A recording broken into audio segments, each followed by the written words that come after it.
primăvară, înflorește toată țară.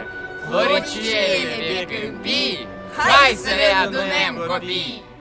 Dacă în unele țări este primit ca iarnă să fie petrecută cu mult alai, în Moldova tot așa se întâlnește primăvara.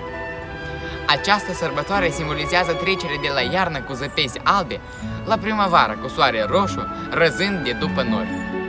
Strămoșii moldovenilor care sărbătoreau anul nou odată cu venirea primăverii au stabilit tradiția de a sărbători mărțișorul.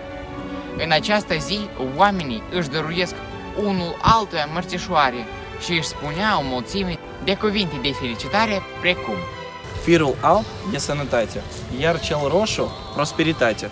Amândouă împreună formează o cunună de succes și voie bună. Cu dragoste, un mărțișor virtual purtător de sentimente 100% veritabile, te iubesc la mulți ani de mărțișor. Mărțișor cu drag și dor, îți doresc un 1 martie fericit și o primăvară care să-ți înflorească întregul an. Un buchet de ghiocei și o primăvară superbă pentru o persoană mai specială decât toate anotimpurile.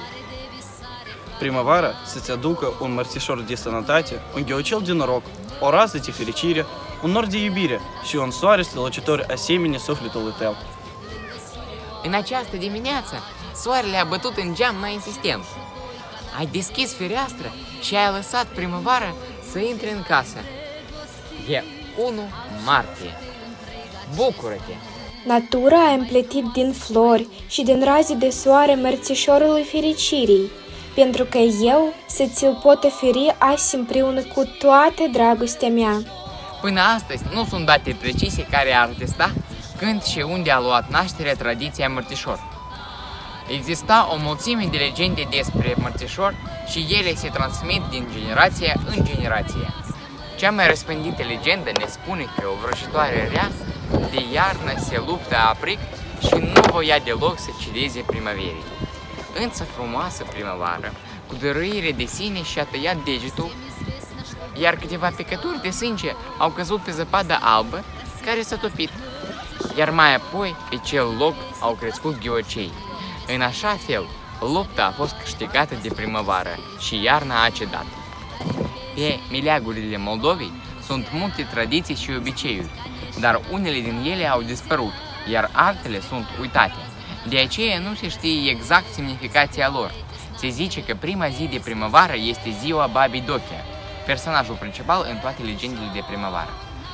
Baba Dochea este considerată ca zeița agrară, care pe 1 martie moare și pe 9 martie renaște. Cât privește simbolul mărțișorului, circulă mai multe legende. Una dintre ele povestește cum a fost odată ca niciodată, o vreme în care soarele, întruchipat într-un bărbat, cipea și obișnuia să coboare pe pământ pentru a dansa horă în sate. Știind care este noua pasiune a soarelui, un dragon l-a urmărit și într-una dintre aceste incursiuni pe pământ l-a răpit și l-a aruncat într-un beci, în castelul său. Păsările au încetat să cânte, iar copiii nu mai putea să râdă, dar nimeni nu îndrăznea să-l înfrunte pe dragon. Într-una dintre zile, un tânăr curajos a decis să coboare în beci și să salveze soarele. Majoritatea oamenilor l-au însoțit, dându-i tânărul din puterea lor pentru a reuși să învingă puternicul dragon. Călătoria s-a durat 3 anotimpuri, vara, toamna și iarna. La sfârșitul ultimului, tânărul a reușit să găsească castelul dragonului, unde era întemnițat soarele. Și a început lupta care a durat zile până când dragonul a fost înfrânt. Fără puteri și rănit, tânărul a eliberat soarele, reușind să facă fericiți pe toți cei care își puseseră ultimele speranțe în el. Natura a reînviat. Oamenii au început să zâmbească din nou. Doar flăcăul nu a mai apucat să vadă primăvara venind. Sângele cald din rănile sale cădea pe zăpadă. În timp ce zăpada se topea, flori albe numite ghiocei, mesagerii ai primăverii, răsăreau din pământ deșterenit.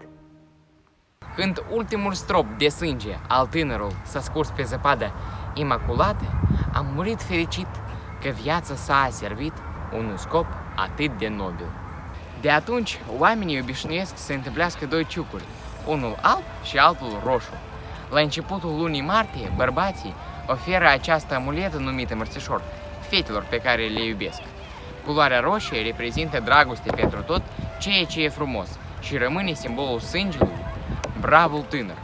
Albul simbolizează puritatea, sănătatea și ghiocelul, prima floare care apere primăvara.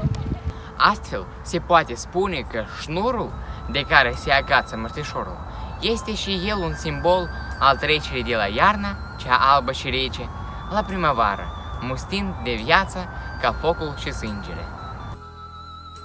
Semnificația culorilor mai este tălmăcită și altfel în credință populară.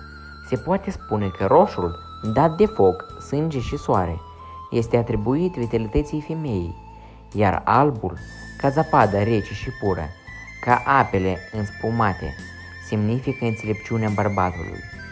Șnurul mărțișorului este astfel simbolul împletirii inseparabile a celor două principii, o permanentă înnoire. Pentru a respecta tradiția, mărțișorul trebuie legat la răsăritul soarelui, în prima zi a lunii martie. El se poartă de la 1 martie până când apar semnele de biruință ale primăverii, până ce înfloresc vișinii ori trăndafirii, până se aude cucul cântând, până ce vin berzele sau rândunelele. La începutul lunii aprilie, oamenii leagă mărțișoarele care le-au purtat toată luna martie de crengile unui pom ca aceasta să dea roade bogate. Legându-l, oamenii își pun o dorință care neapărat se va realiza. Dacă pomul va da roade bogate, înseamnă că va fi și fericirea și dragostea în viața celui care a legat mărțișorul. În aceste zile, în Muzeul Național de Etnografie, este deschisă o expoziție consacrată acestei tradiții de 1 martie. La baza vernisajului stau mărțișoarele confecționate de meșterii populari ai secolului 20. Unele mărțișoare au câte 100 de ani, au fost transmite din generație în generație, ca mai apoi să fie predate muzeului. La această expoziție mai sunt prezentate și fotografii, informații care povestesc despre mărțișor. La 6 decembrie 2017, Comitetul Interguvernamental UNESCO pentru salvgardarea patrimoniului cultural imaterial a votat înscrierea pe lista reprezentativă a patrimoniului cultural imaterial al umanității a dosarului multinațional. Practice culturale asociate zilei de 1 martie. Dosar comun al Republicii Moldova, României, Bulgariei și Macedoniei. În așa fel, mărțișorul a devenit o mare sărbătoare de primăvară, a păcii și prieteniei, a artei multinaționale, contribuind la îmbogățirea reciprocă a culturilor naționale. Administrația muzeului îndeamnă oamenii să aducă la sfârșitul lunii martie mărțișoarele pe care le-au purtat, ca mai apoi să fie legate de copacul din grădina botanică. Mărțișor, floarea păcii și